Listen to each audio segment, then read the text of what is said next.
What if I told you there's a company that controls nearly every major industry in the world? A company so powerful that its decisions shape governments, economies, and even your daily life. But chances are, you've never heard of it. This isn't science fiction. This is real. And today, we're diving deep into the untold story of BlackRock, the $10 trillion shadow empire pulling strings behind the scenes. Let's start with the man behind the curtain, Larry Fink. Born into wealth in Los Angeles in 1952, Larry wasn't satisfied with just being rich. He wanted power. Early on, he pursued politics, earning a degree in political science from UCLA. But soon he realized something crucial: money is where the real power lies. So, Larry shifted gears and dove headfirst into banking and real estate. His big break came when he joined First Boston, a New York-based investment bank. There, Larry became a master of mortgage-backed securities, a fancy term for bundles of loans sold as investments.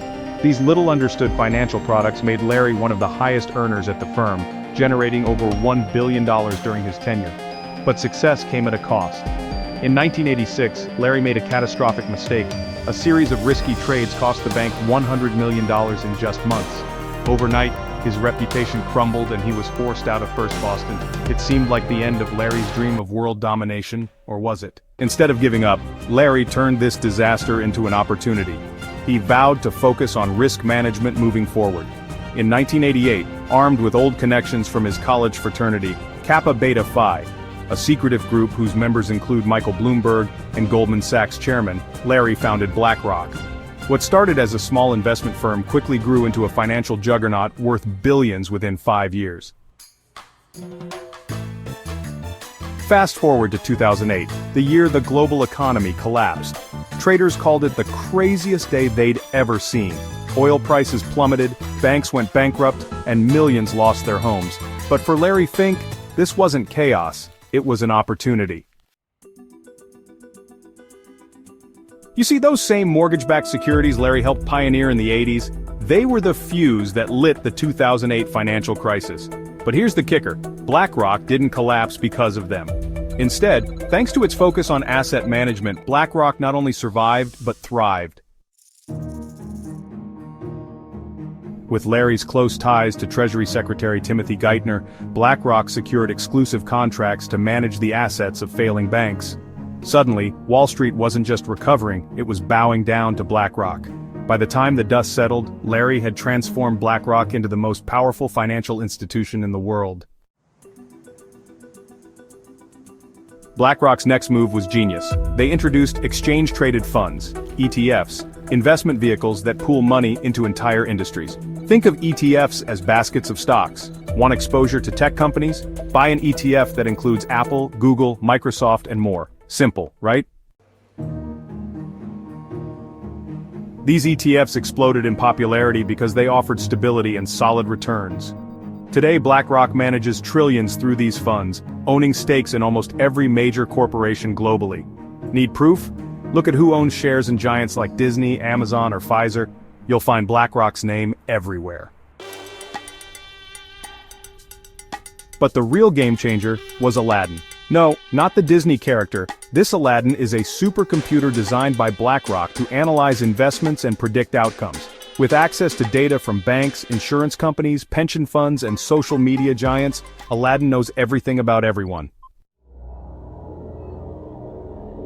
It predicts market trends, influences corporate decisions, and even advises governments. In short, Aladdin doesn't just manage money, it controls it. And with over $20 trillion tied to Aladdin's algorithms, BlackRock has become inseparable from the global economy. Now let's talk about something scarier: media control. Together with Vanguard, another investment giant, BlackRock owns significant stakes in nearly all major media outlets. Fox, CBS, NBC, MSNBC, Sky, you name it, they own part of it. Why does this matter? Because controlling the media means controlling information. If BlackRock decides a certain issue shouldn't be covered, chances are, it won't be. This might explain why most people have never heard of BlackRock despite its overwhelming influence. It gets worse. BlackRock also dominates big tech. As the largest institutional investor in Google, Facebook, Twitter, and Amazon, BlackRock shapes the very platforms we use to consume news and connect with others. From what shows up in your feed to which ads you see, BlackRock pulls the strings.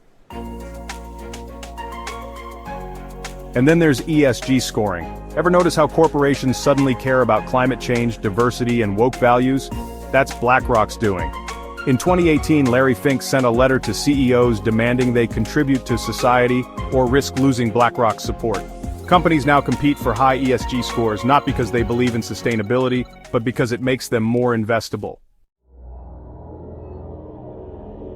Perhaps the most alarming aspect of BlackRock's rise is its growing relationship with China. In 2020, BlackRock became the first foreign company allowed access to China's mutual fund industry. Since then, it has poured billions into Chinese companies, many of which are blacklisted by the US government.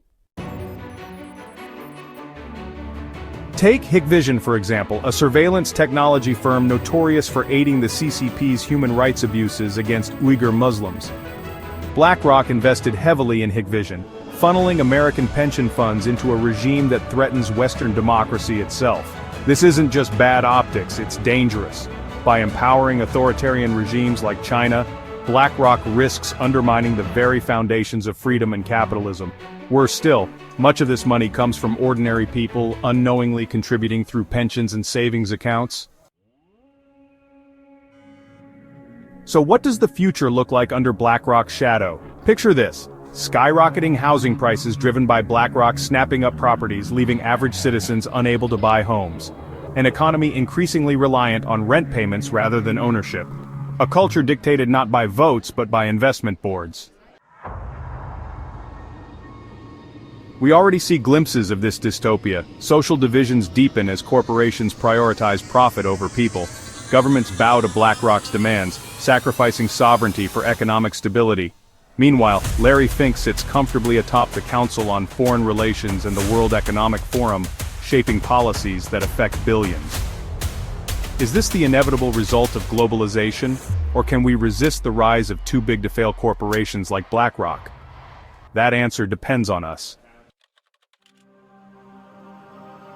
BlackRock may seem unstoppable, but knowledge is power. By understanding how this shadow empire operates, we take the first step toward reclaiming our world. Share this video, spark conversations, and demand transparency. Because if history teaches us anything, it's that no empire lasts forever, unless we let it. If you found this video eye-opening, hit that like button and subscribe for more content like this. Let's uncover the truth together, one story at a time.